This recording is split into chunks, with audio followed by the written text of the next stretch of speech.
Merci de recevoir Prévention Santé pour une interview. C'est avec plaisir. La ministre a déclaré « Les vaccins sont sûrs et ils sont efficaces ».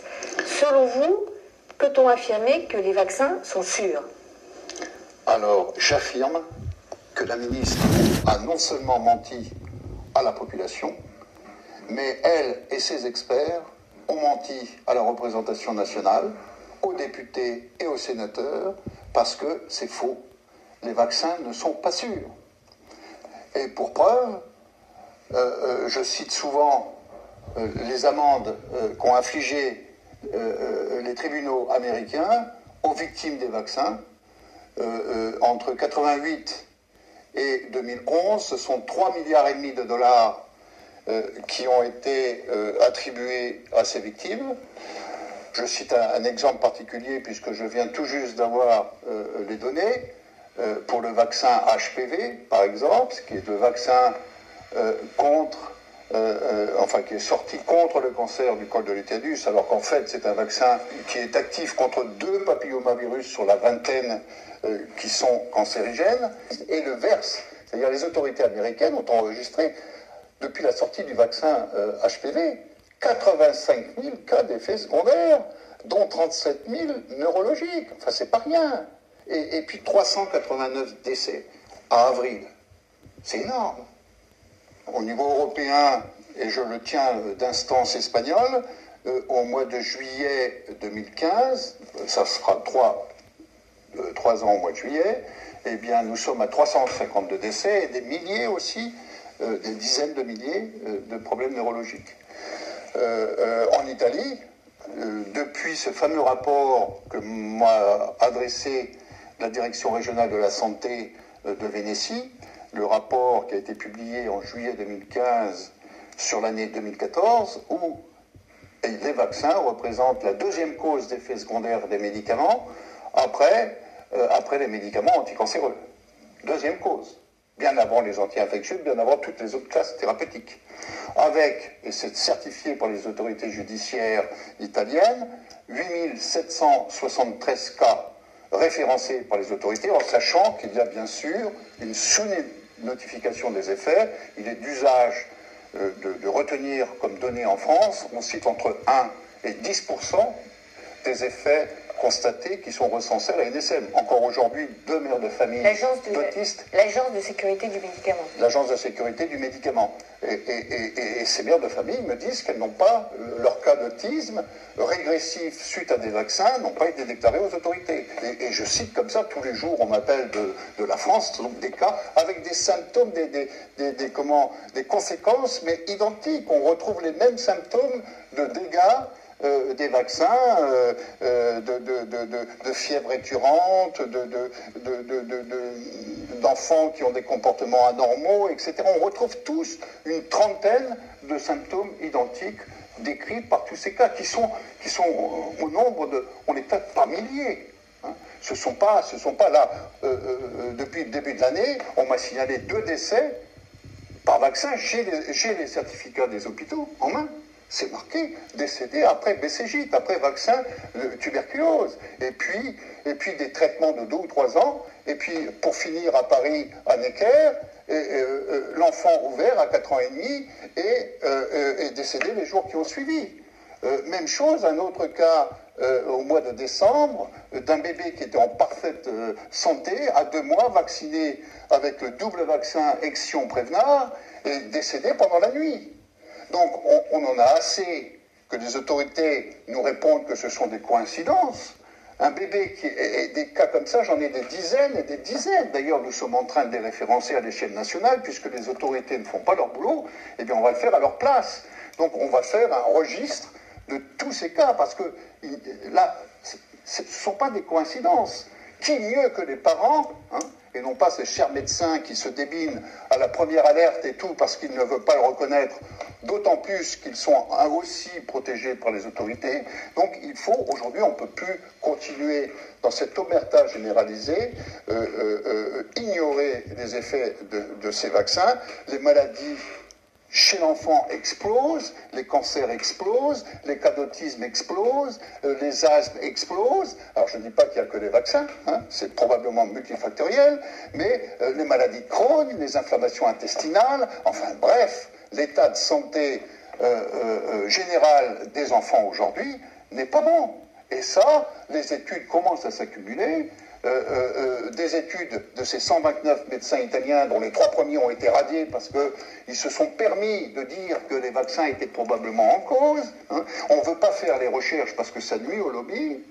Donc c'est insupportable. Il y a maintenant des études allemandes, il y a l'étude de Mawson américaine, il y a l'étude de cet immunologue Tetania Obucanic qui sont sortis et qui disent que basta. Hein. Quand vous avez des gens comme moi qui arrivons, qui sommes à la veille de la retraite et qui ont une expérience de 40 ans de carrière, voient bien que les choses ne tournent pas rond. Et les autorités ne veulent pas investir suffisamment sur la recherche et sur les causes. Alors, on est toujours dans le symptomatique, mais sur les causes de ces maladies. On ne peut pas continuer comme ça. Alors, à votre avis, qu'est-ce qui fait que les vaccins ne sont pas sûrs? Eh bien, il y a plusieurs raisons. D'abord, on injecte des produits qui sont purulents. Hein, ce sont des soupes de purulence additionnées de chimie, de produits chimiques, que ce soit les conservateurs, que ce soit les adjuvants, que ce soit les excipients, que ce soit les allergènes, et puis surtout les contaminants. Hein. Je viens de sortir un bouquin où on constate avec des scientifiques italiens que tous les vaccins humains sont contaminés de nanoparticules métalliques toxiques. On n'a pas la réponse du pourquoi. Alors que les autorités, les institutions italiennes ont été contactées, qu'il y a eu des enquêtes menées par la police scientifique italienne, par les carabiniers italiens, etc., on continue dans l'omerta, à savoir, les autorisations de mise sur le marché ont été données, et on ne revient pas dessus, parce que ça chagrine le lobby vaccinal. Moi, je regrette, mais quand j'ai assisté le 28 septembre dernier à la commission des affaires sociales de l'Assemblée nationale, et que monsieur le professeur Bourdillon, président de Santé publique France, l'ancienne INVS, vous répond, mais quand même, nous n'allons pas remettre en cause notre belle industrie pharmaceutique et ses milliers d'emplois, alors que nous sommes là en train de décrire de problèmes de santé publique qui touchent les nourrissons. Je ne sais pas si on se rend compte, mais on est passé de 1 cas sur 10 000 d'autisme, on est à plus d'1 cas sur 100 actuellement, et personne ne bronche. Hein, et cet autisme, alors qu'on avait des bébés à la naissance parfaitement en bonne santé, et puis qu'est-ce qui s'est passé au fil des mois et au fil des vaccins pour que ces bébés soient diagnostiqués à 2 ans et demi, 3 ans, autistes, alors qu'ils n'ont fait que boire du lait, prendre des tétés et prendre des rafales de vaccins, de polyvaccins. D'ailleurs, à ce propos, la commission d'enquête italienne, parlementaire, qui a rendu ses conclusions dans la 17e législature italienne, le document 22 bis numéro 23, après 18 ans d'enquête, et ma co-auteure Gatti était membre, experte auprès de la commission, 18 ans d'investigation sur les terrains, puisque elle s'appelait la commission sur l'uranium appauvri, parce qu'on pensait que les 4000 soldats, le gros problème, le scandale italien, 4000 soldats, tous cancéreux, dont 6 à 700 sont déjà morts, on pensait que sur les théâtres d'opérations, de guerre, etc., avec les nanoparticules, les explosions, l'uranium, pas du tout. Toutes les enquêtes ont été négatives, aussi bien au Kosovo qu'en Afghanistan, que sur les terrains militaires où il y a des exercices militaires avec des tirs, etc. Pas du tout. La conclusion, ça a été de la commission qu'on a rendu responsables les polyvaccinations qu'ils ont subies dans les cancers, lymphomes, sarcomes, etc., Hodgkin, etc., tous les cancers qui ont été décrits.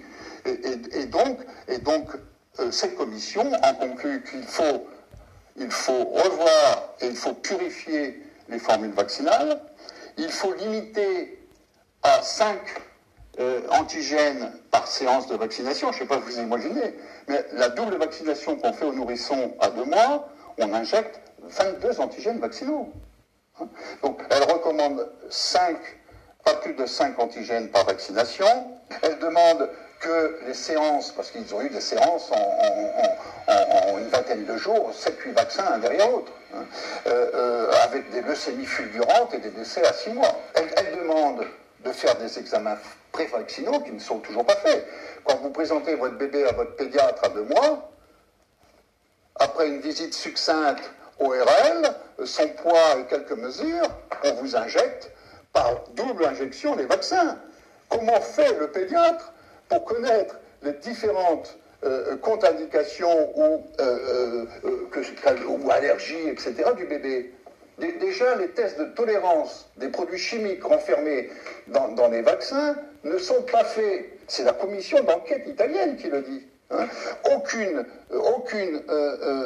étude scientifique sur la tolérance des composants des vaccins, des adjuvants, hein, aluminium, squalène, etc., conservateurs, hein, antigènes, allergènes, hein, tout ce qu'on met, toutes les souches microbiennes et virales qu'il y a dans les vaccins, les excipients et les contaminants. Les contaminants comme les nanoparticules.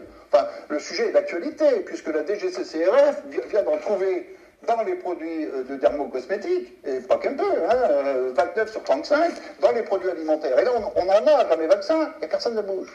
Hein.